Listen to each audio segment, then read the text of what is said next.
5 years of peace. That's what they got. 5 years in that small upstate town with the white picket fence and neighbors who thought Min-jae was just another burned-out corporate guy who'd cashed out early. 5 years of normal. Of Hope's first steps. Her first words. Kindergarten drop-offs and soccer practice and Sunday morning pancakes. 5 years of pretending the past was dead. Then the envelope arrived. No return address. Just expensive paper. The kind that whispered money and danger in equal measure. Inside, a single photograph. Hope. 5 years old. Braids swinging. Pink backpack. Walking out of Mountain View Elementary School. And written on the back in elegant handwriting, "She's beautiful." It would be a shame if something happened to her. Amara's hands shook as she showed him. They were in the kitchen. Late afternoon sun coming through the windows. The kind of moment that should have been safe. "She found us," Amara whispered. Min-jae stared at that photo. His daughter. Smiling. Unaware that a monster from his past had been close enough to take this picture. Close enough to touch her. Something cold settled in his chest. Something he thought he'd buried 5 years ago. "Pack," he said quietly. "We leave tonight." "Where?" He looked at her. Really looked at her. The woman who'd given him everything. Who'd believed he could be better. "Somewhere she'll never think to look," he said. "Back to Seoul." Amara's eyes went wide. "You said we'd never go back. You promised." "I promised I'd keep you safe." His voice was steel now. Old instincts rising like muscle memory. "And I will. But running won't work this time. You're as patient. She'll keep hunting. Keep getting closer." He touched the photo. Hope's smile. "So we go back. We end this. Permanently." Amara stepped back. Fear and something else, maybe recognition, crossing her face. Because she was seeing it. The man he used to be. The one who'd walked away from an empire. The one who might have to become that person again. Just one more time. "Min-jae," she said carefully. "What are you planning?" He set the photo down. Looked at his hands. Hands that had been clean for 5 years. Hands that had held his daughter. Made her breakfast. Braided her hair. Hands that remembered how to kill. "Whatever it takes," he said. "Look, I know what you're thinking. Part 2. Really? But here's the thing. You asked for it. Literally hundreds of you in the comments demanding to know what happens next. Whether Min-jae and Amara really get their happy ending. Whether Yura stays gone. Whether walking away from power is ever really that simple. So if you're ready to see what happens when the past refuses to stay buried, when a man who chose peace has to choose violence one more time, then buckle up. Hit that subscribe button. Drop a comment telling me if you think Min-jae can protect his family without becoming the monster again. Because I promise you, this story goes places you won't see coming. Let's go. The flight to Seoul was 13 hours. Min-jae didn't sleep. Couldn't. He sat in business class, Amara beside him knocked out by exhaustion and fear. Hope curled up in the seat beyond her, clutching the stuffed rabbit she'd had since she was 2. He watched his daughter sleep. 5 years old. Already so much like Amara, that stubborn chin, those intelligent eyes. But she had his intensity too. The way she focused when she was interested in something. The way she didn't back down. A flight attendant passed. Korean. Mid-40s. Professional smile. She glanced at him, did a double take, then kept walking. Fast. Min-jae caught it. The recognition. The fear. 5 years away, and people still knew his face. Or at least, they thought they did. His phone buzzed. He'd turned it on against his better judgment. A text from a number he didn't recognize, but somehow knew. "Welcome home, Min-jae. I've been waiting." He deleted it, but his jaw tightened. Yura knew they were coming. Of course she did. She'd probably known the moment he booked the tickets. The woman had eyes everywhere. Always had. Amara stirred, woke up, saw his face. "What's wrong?" "Nothing. Go back to sleep. Don't lie to me." She sat up, kept her voice low so Hope wouldn't wake. "We're in this together, remember? No more secrets. He showed her the text. She went pale.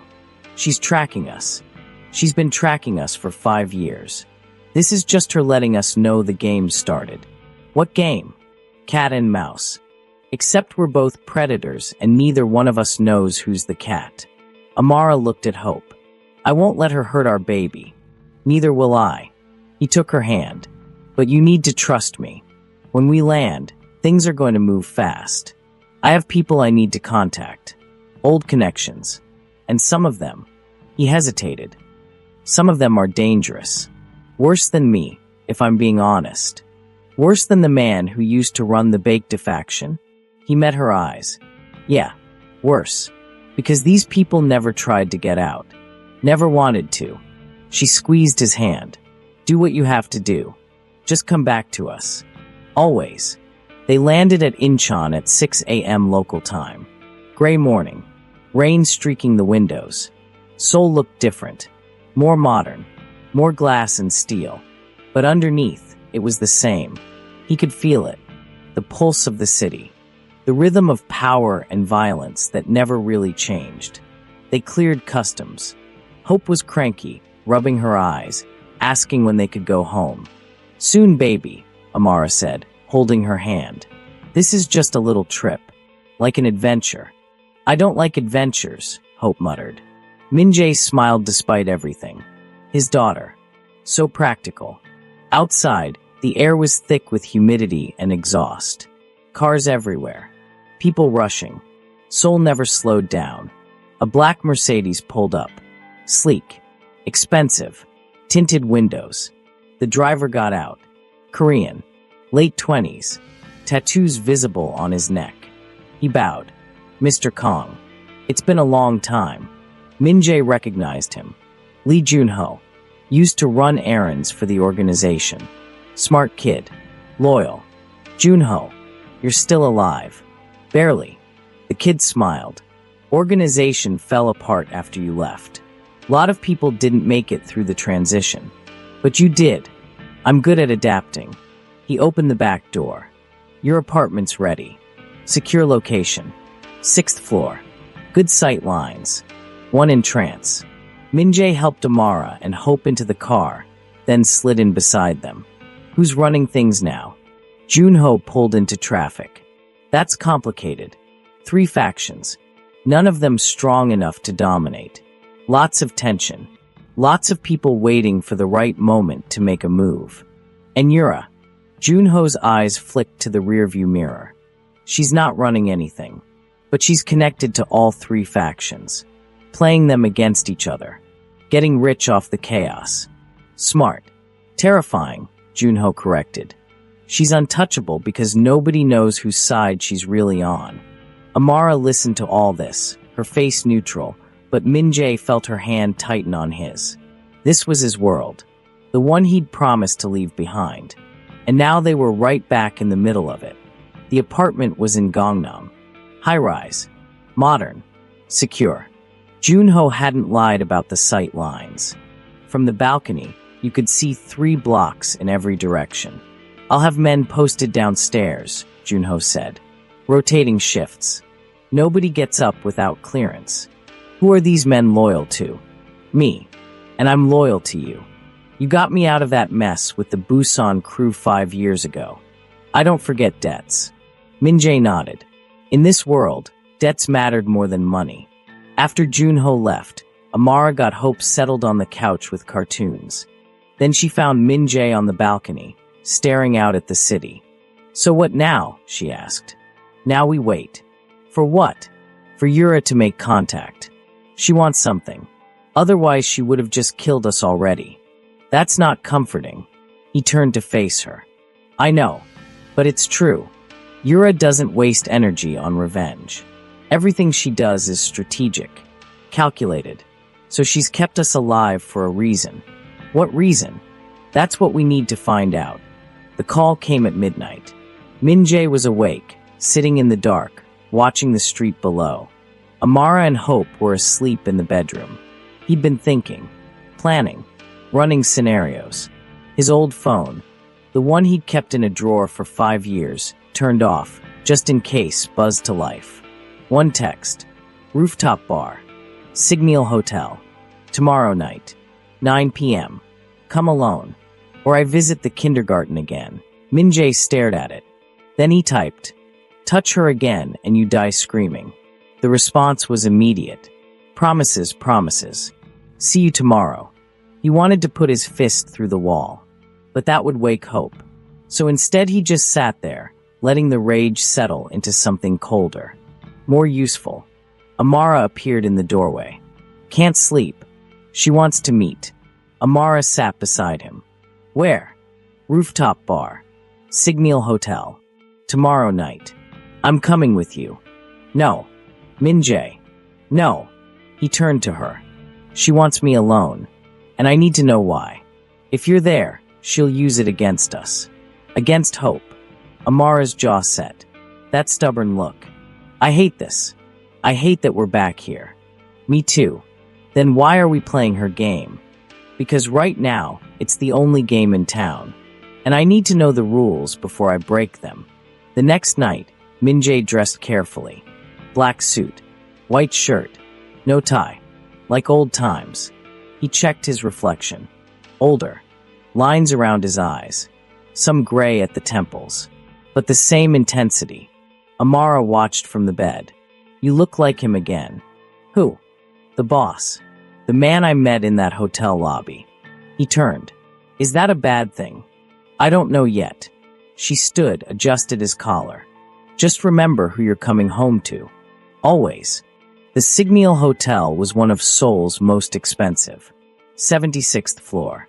View of the entire city. The kind of place where power brokers made deals over $1,000 bottles of whiskey. Min-jae walked in like he owned it. Old habits. The rooftop bar was mostly empty. Too expensive for tourists. Too exclusive for regular people.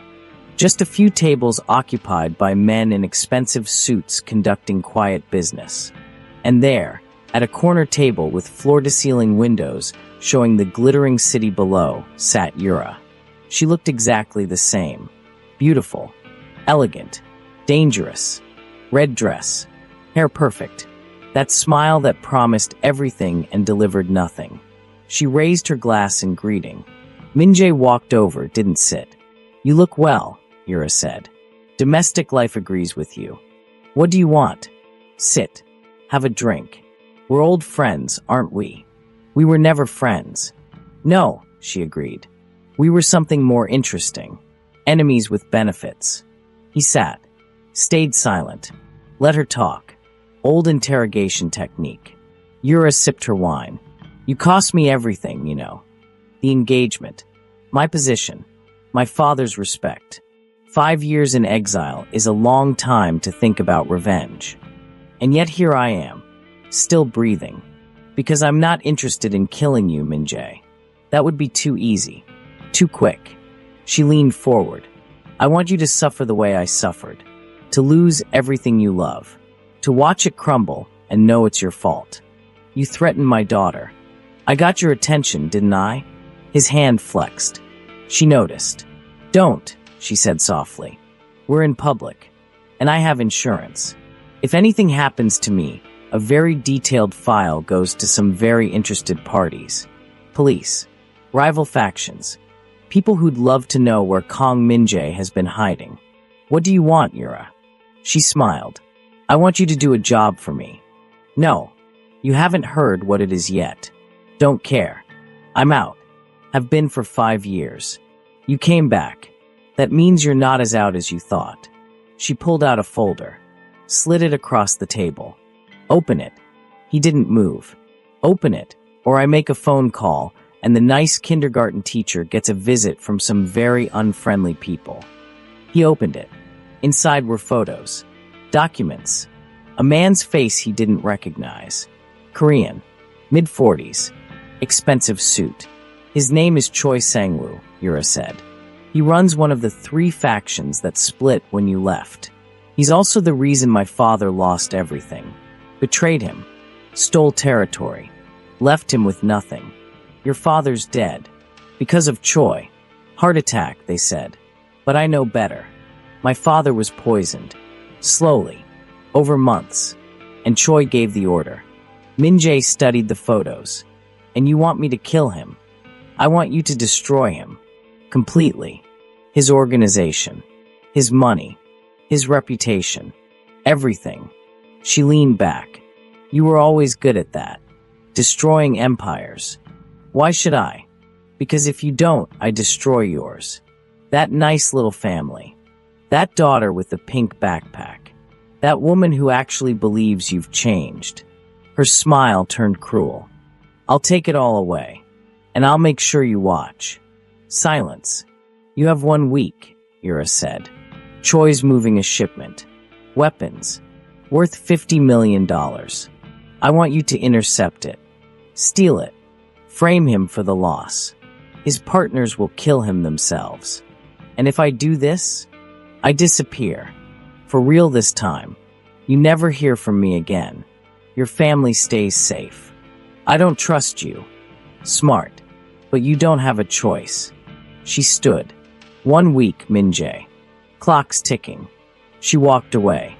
Left him sitting there with the folder. He opened it again. Read the details. The shipment. The route. The players involved. It was doable. Difficult, but doable. And he hated that he was already planning it. Back at the apartment, Amara was waiting. She took one look at his face and knew. What happened? He told her everything. The job. The threat. The timeline. She listened without interrupting. When he finished, she was quiet for a long moment. So you're going to do it, she finally said.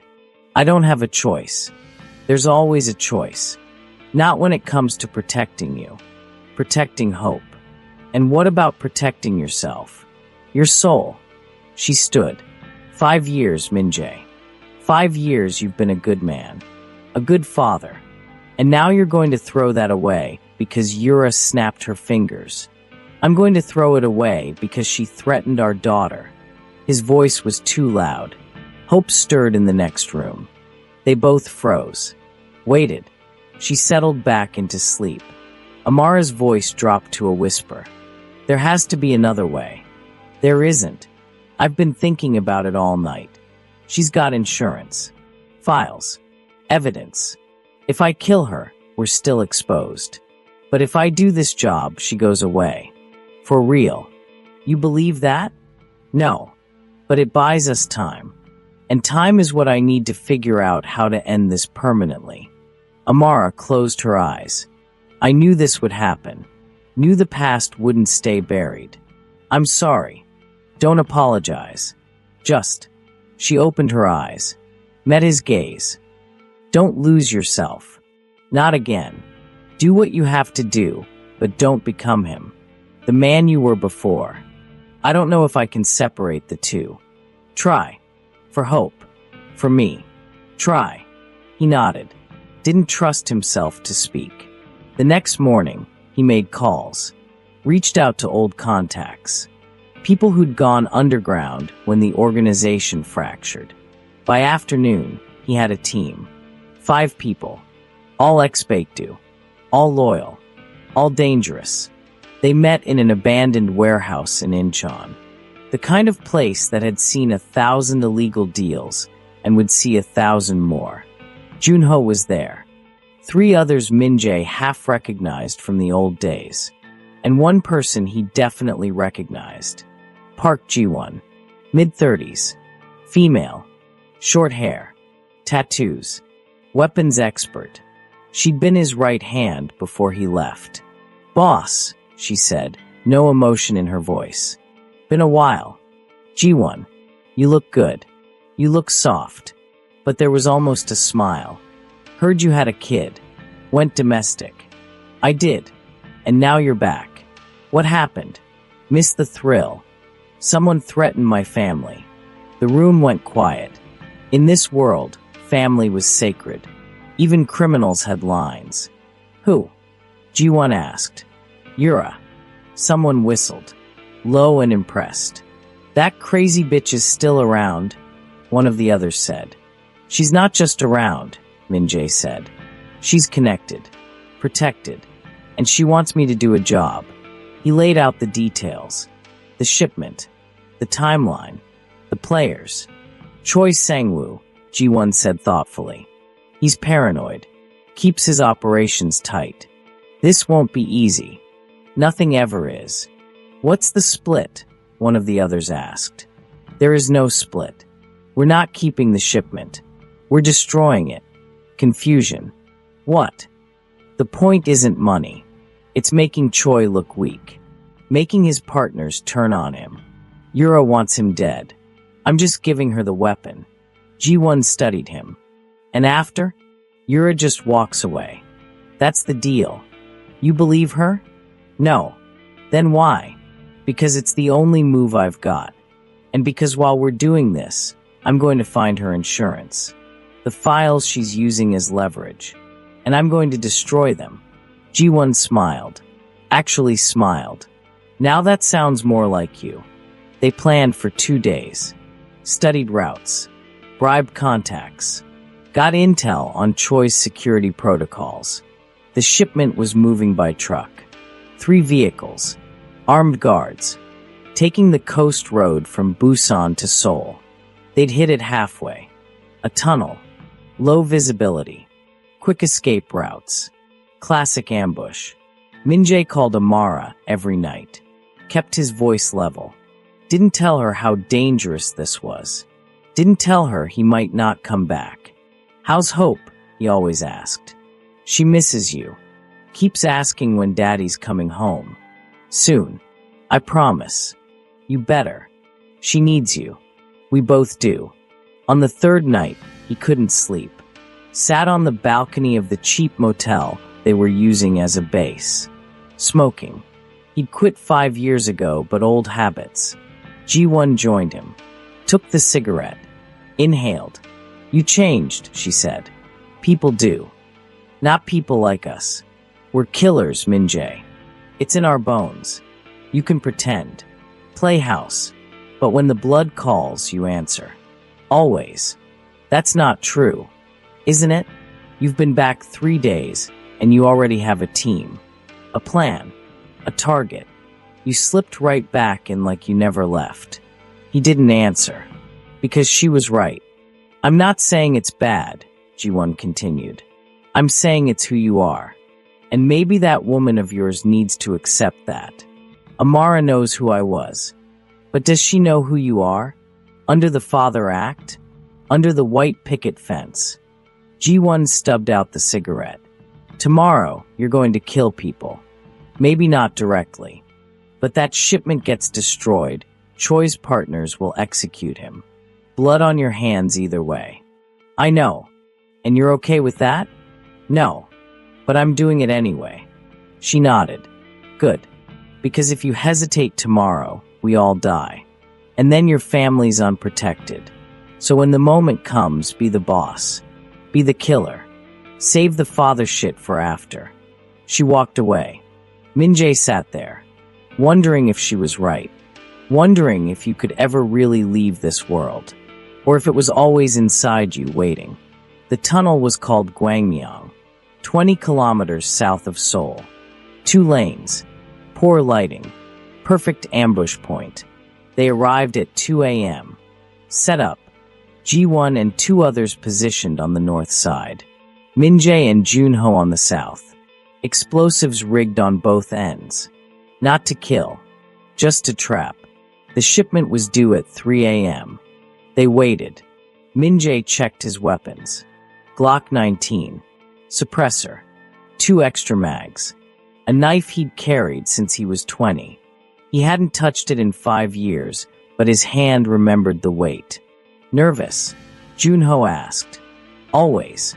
Don't remember you being nervous before. I had less to lose before. Headlights appeared in the distance.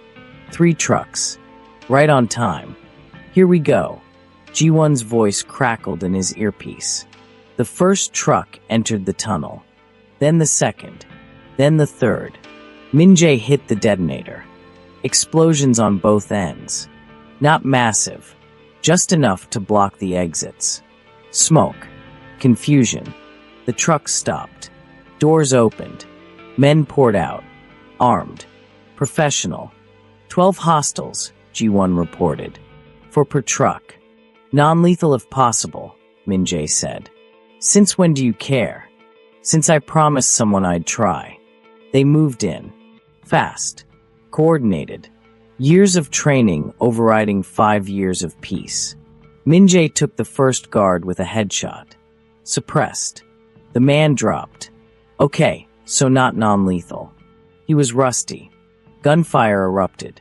The guards weren't idiots. They returned fire. Bullets sparked off concrete. Junho went down. Shoulder wound. Bleeding but alive. Junho's hit, Min-jae called. I got him, one of the team responded. Min-jae kept moving. Took out another guard. Then another. Muscle memory. Like riding a bike. A very violent bike. G1 flanked from the other side. Professional. Efficient. 2 guards down in 5 seconds. 8 hostiles left. They tried to run. Realized the exits were blocked. Panicked. Big mistake. Panic made you sloppy. And sloppy got you killed.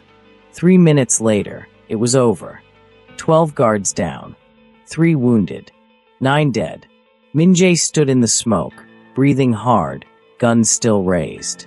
G1 appeared beside him. Clear. He lowered the weapon. Looked at his hands. Steady. Like they'd never stopped doing this. Open the trucks, he ordered. They did. Crates. Weapons. AK-47s. American M4S. Explosives. Enough firepower to start a small war.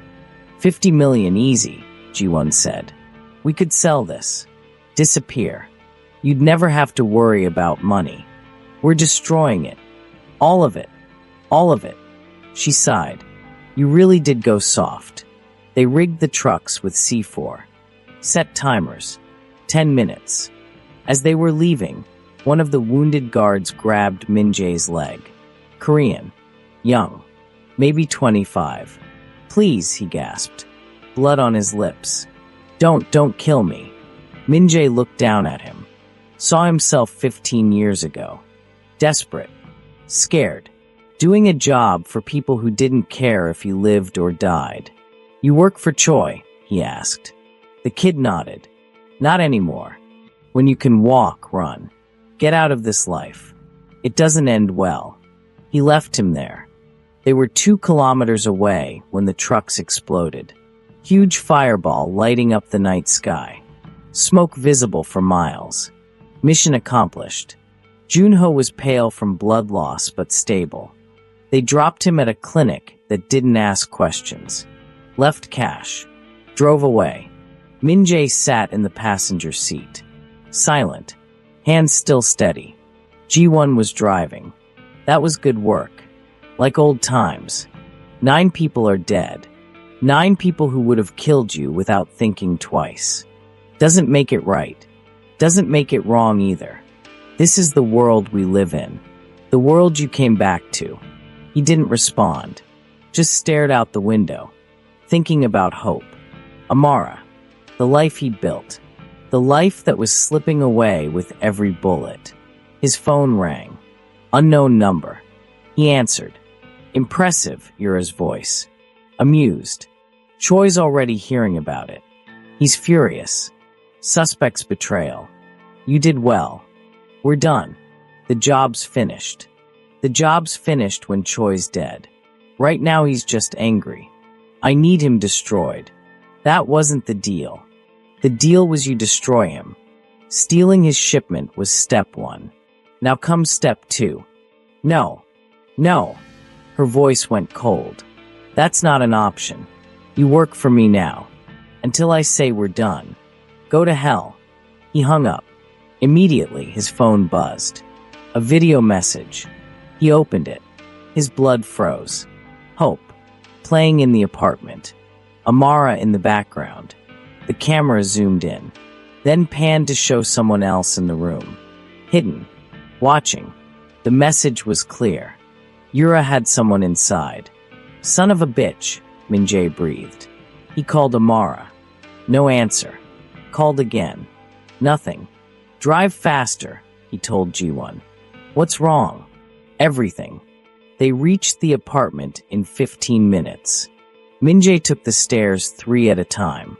6th floor. Burst through the door. Amara was on the couch. Hope asleep beside her. Both unharmed. But sitting in the chair across from them, smiling, was a woman Min-jae didn't recognize. Korean. Mid-30s. Professional clothes. Hands folded calmly. "Mr. Kong," she said pleasantly. "I'm Ms. Shin. I work for Yura. She asked me to keep your family company while you were out." Amara's eyes were terrified, but she kept her voice calm. "Min-jae. She's been here for an hour." "I haven't harmed anyone," Ms. Shin said. "I'm just here to deliver a message. Yura says step 2 happens tomorrow night. The details are in this envelope." She placed it on the table. "And she says if you hang up on her again, I'll still be sitting here. Only next time, I won't be so polite." She stood, walked to the door, paused. "Your daughter's lovely," she said. "It would be a shame if anything happened to her." Then she was gone. Min-jae locked the door, triple-checked it, then went to Amara. "Are you okay? Both of you?" "We're fine. She didn't touch us. Just sat there, watching." Amara was shaking. "Min-jae, this has to stop. She's in our home, near our daughter." "I know. So what are you going to do?" He picked up the envelope, opened it. Inside were photos, documents, and instructions. Step 2 was worse than step 1. Much worse. He looked at Amara, at Hope sleeping peacefully, at the life he'd built and the monster he'd become to protect it. "I'm going to end this," he said. "One way or another. Tomorrow night it ends." "How?" "By doing what I should have done 5 years ago." He met her eyes. "I'm going to kill Yura."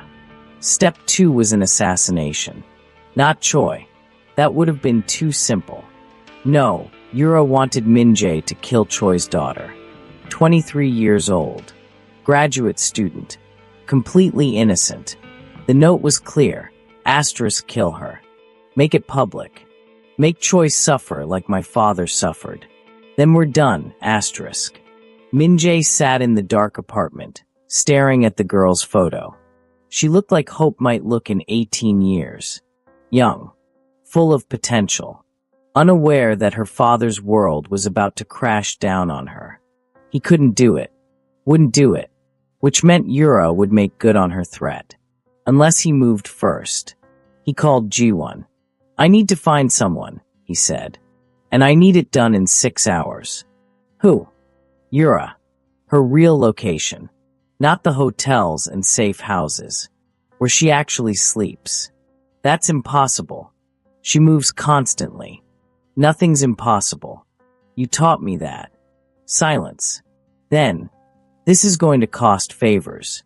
A lot of favors. I don't care. Find her." He hung up. Turned to find Amara, standing in the doorway. "You're going after her," she said. "Yes." "Good." He blinked. "You're okay with this?" "I'm okay with protecting our daughter. I'm okay with ending this nightmare.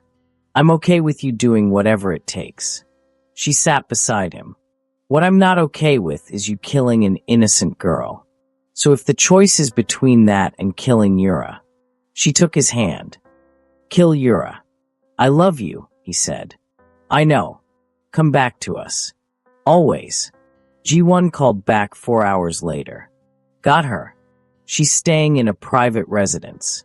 Gangnam. Penthouse. Heavy security but manageable. Send me the address." "Min-jae. This is a one-way trip. You go in there, you're not coming out. She'll have 20 guys minimum. Then I'll go through 20 guys. You're not that good anymore. 5 years away. You're rusty. Guess we'll find out." He geared up. Body armor under his clothes. 3 guns. 4 knives. Enough ammunition for a small war. Amara helped him. Checked straps. Handed him magazines. "This feels familiar," she said quietly. "When?" "That night at the hotel. When you protected me from the shooters, you had this same look, like you were preparing for battle. I was. I am. She kissed him. Hard. Desperate. Come back, she whispered. I will. But they both knew he might be lying. The building was exactly what G1 described. 40 floors. Modern. Secure. Doorman. Cameras. Keycard access. Min-jae walked in at 2 a.m. dressed like he belonged. Suit. Briefcase. Confident stride. The doorman looked up. Can I help you? Min-jae shot him. Suppressed. Clean headshot. So much for subtle. He dragged the body behind the desk. Checked the cameras. Found the security office. Took out 2 more guards. Now the clock was ticking. Someone would notice soon. He took the elevator. Penthouse. 40th floor. Doors opened. Hallway. Expensive carpet. Art on the walls. And 6 guards waiting. They opened fire immediately. Min-jae dove back into the elevator. Bullets tore through the walls. He hit the button for the 39th floor. Doors closed. Descended. Okay, frontal assault wasn't going to work. He got off on 39. Found the stairwell. Climbed. Listened. Voices above. Korean. Discussing what to do. Some wanted to come down. Others wanted to wait. They decided to wait. Min-jae kept climbing.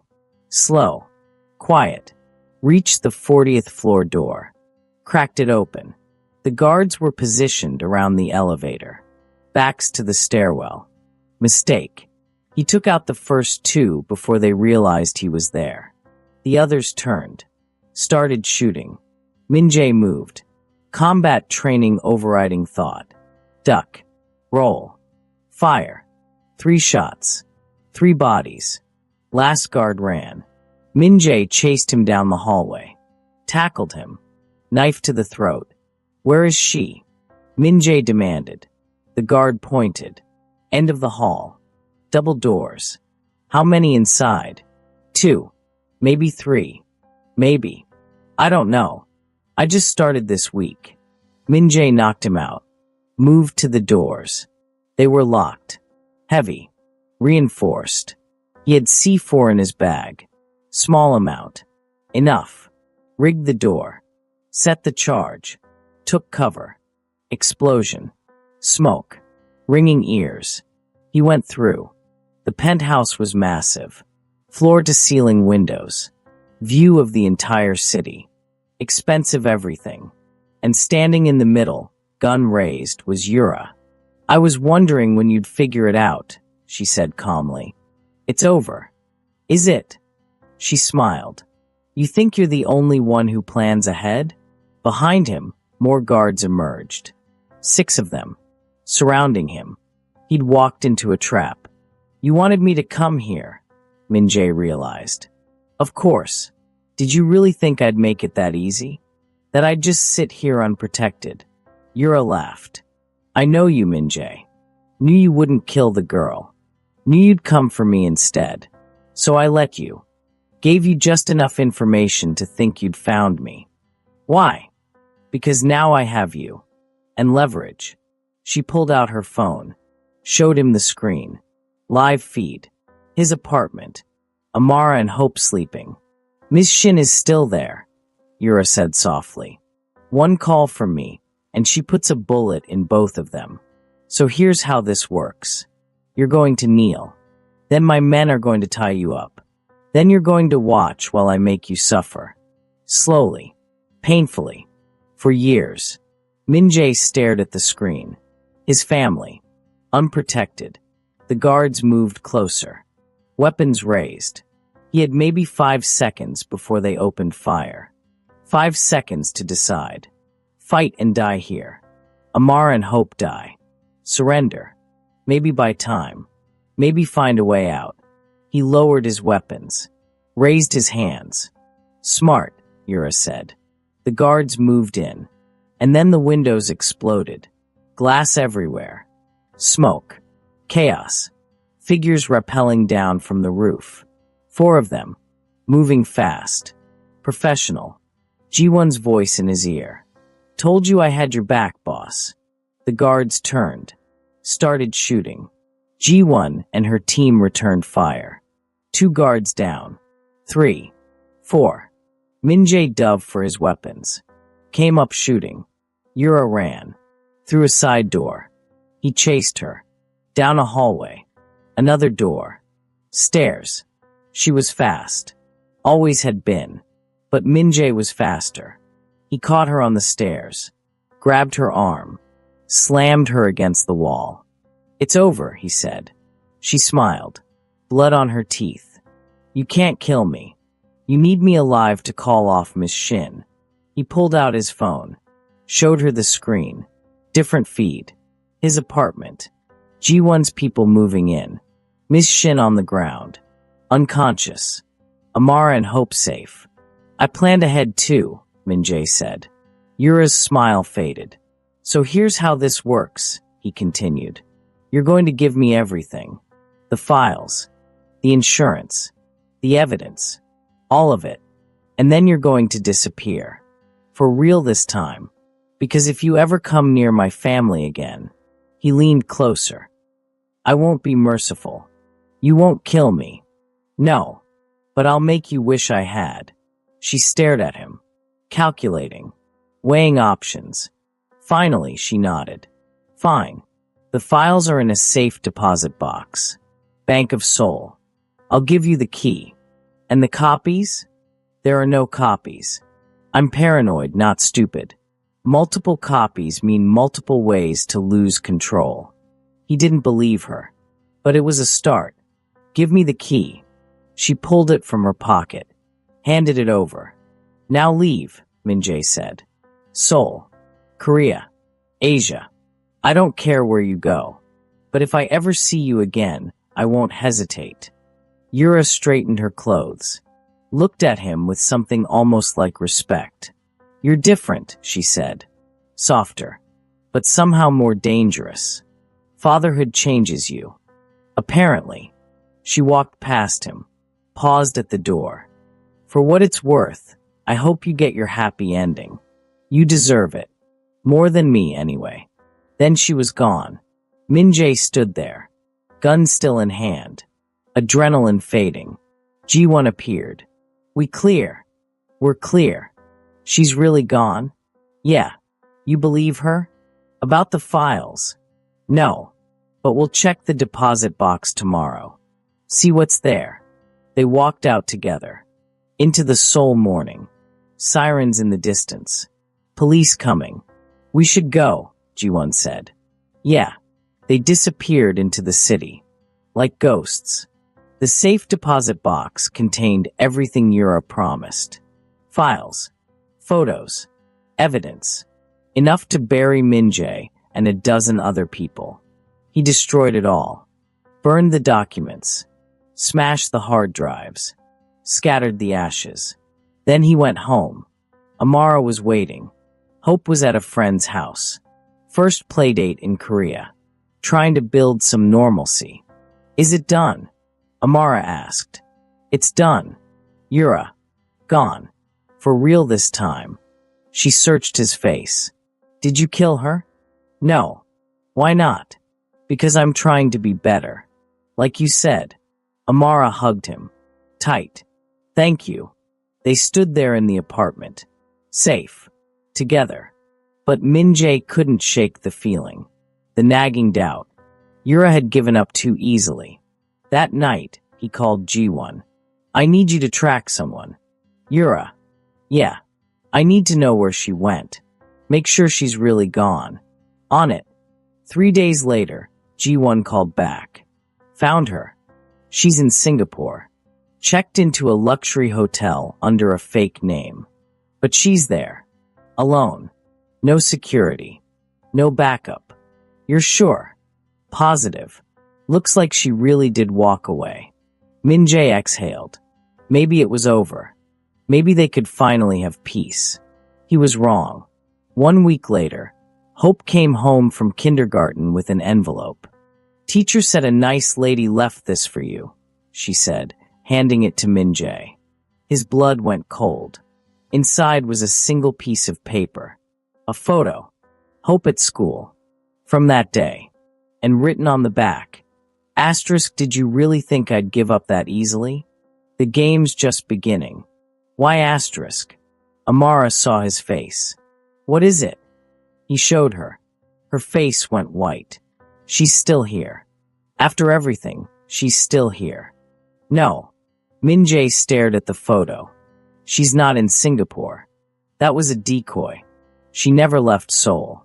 So what do we do? He looked at Hope, his daughter, playing with her toys. Innocent. Unaware. Then he looked at Amara. We run, he said. Pack everything. Tonight. We disappear. Somewhere she'll never find us. Where? I don't know. But somewhere far. Somewhere we can start over. Again. Amara nodded. Started packing. But Min-jae stood at the window, looking out at Seoul, the city that had made him, the city that had broken him. And he realized something. Running wouldn't work. Not anymore. Yura would always find them. Always hunt them. Because that's what she did. Who she was. Which meant there was only one solution. He had to end this. Permanently. Not by killing her. That would just make her a martyr. Create more enemies. No. He had to destroy her completely. Take away everything. Her money. Her connections.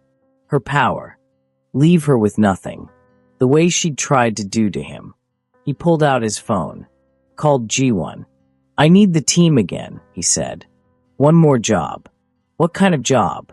The kind that ends everything. I'm listening. Min-jae outlined the plan. It was risky.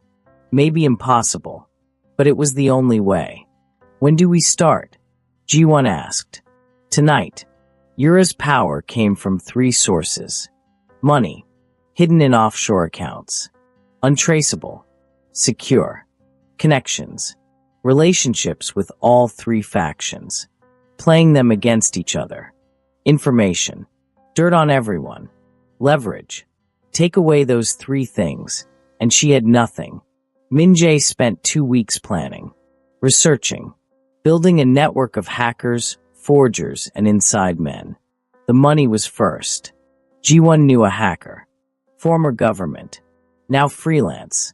Could break into anything. Offshore accounts are tough, the hacker said.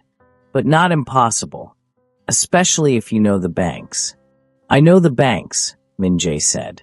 Yura had used the same ones he had. Old habits. It took 3 days. But they got in. Transferred everything. Every last dollar. To accounts Yura couldn't access. $40 million. Gone in minutes. Next were the connections. This was trickier. Required finesse. Min-jae met with each faction leader. Separately. Carefully. He told them the truth. That Yura was playing them. Had been for years. Showed them evidence. Recordings. Emails. Proof that she'd been sabotaging deals. Creating conflicts. Profiting from the chaos. The faction leaders were furious. But they were also pragmatic. What do you want? One asked. Nothing. Just wanted you to know who your real enemy is. They believed him. Because Min-jae had always been honest. Even when he was ruthless. Within a week, Yura was persona non grata. Every faction wanted her dead. Finally, the information. This was the hardest part. Yura kept her dirt in multiple locations. Safe deposit boxes. Cloud servers. Hard drives. But Min-jae had something she didn't. People who owed him favors. Bank managers. Security guards. IT guys. He called in every favor. Every debt. It took 3 weeks. But they got everything. And they destroyed it. Burned it. Deleted it. Erased it. Until there was nothing left.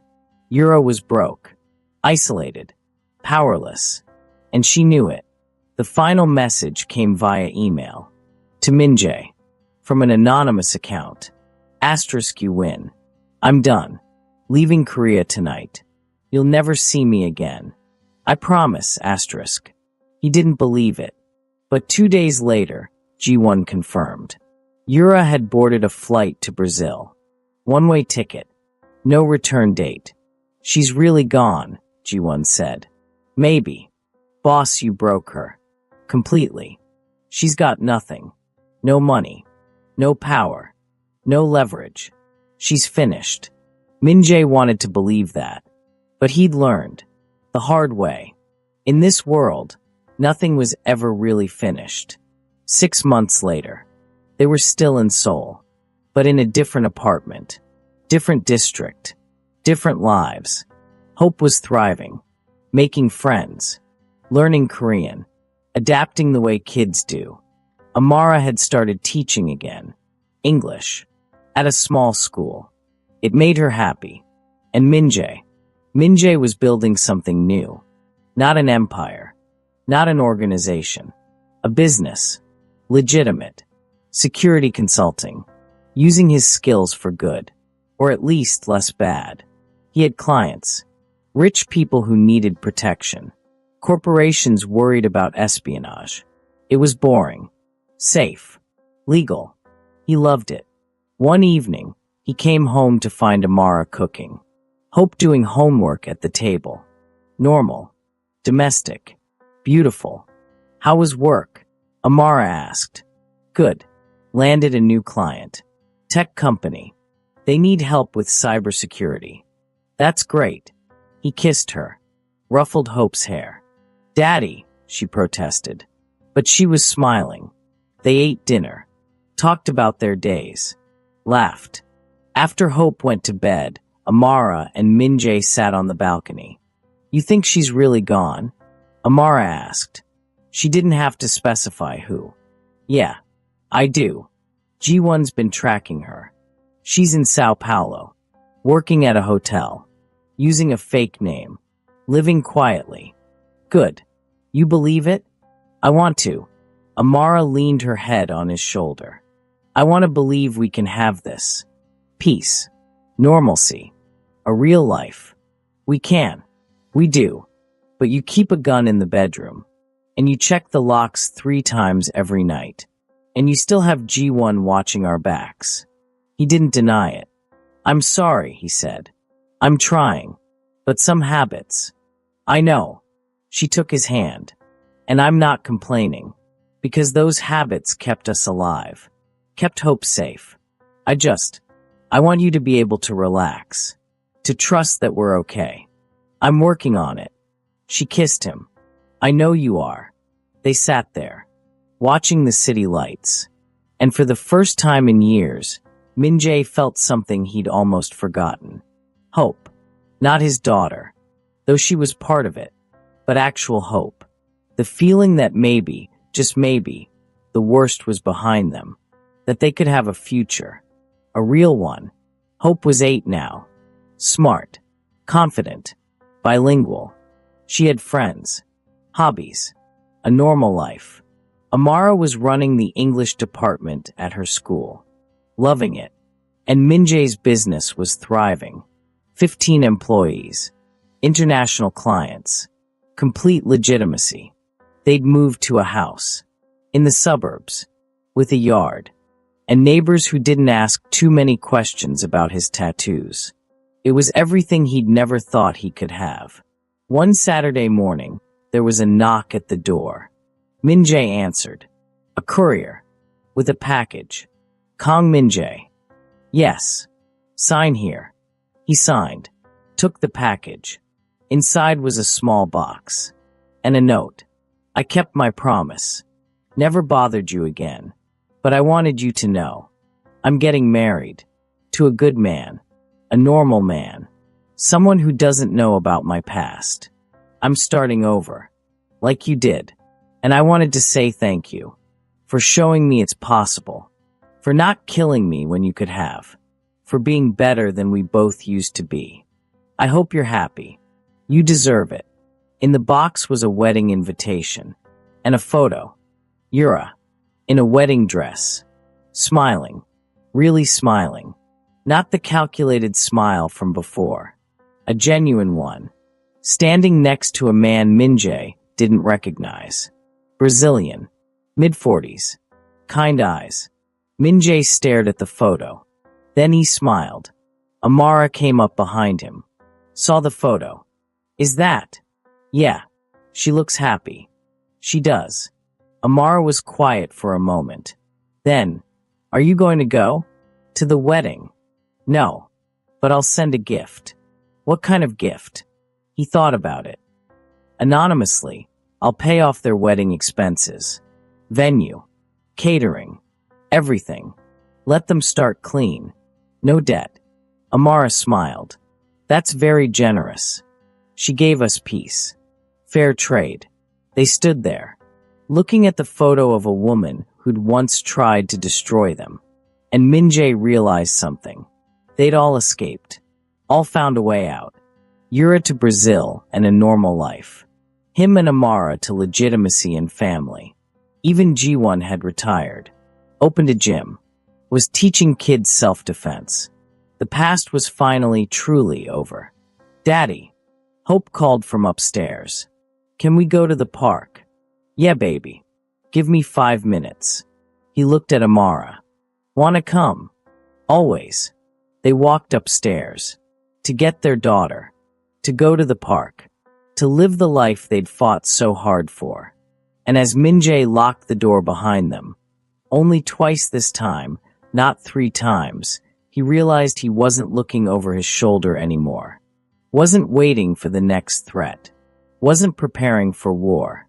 He was just a father, a husband, a business owner, a man who'd been a monster and learned to be human. And that was enough. More than enough. It was everything. If you made it this far, thank you. Really. This story started with a freeze in a hotel lobby and ended with freedom. With peace. With hope. Both the child and the feeling. I know some of you wanted more bloodshed. Wanted Minjae to kill Yura. Wanted revenge and violence and all the things we associate with Mafia stories. But sometimes the most powerful thing isn't destruction. It's choosing to be better. It's giving someone else the same chance you got. It's understanding that people can change. Even the monsters. Drop a comment if this ending worked for you. Or if you hated it. Either way, I want to know. And if you're still here, still listening, still invested in these characters, thank you. You're the reason these stories exist. Until next time.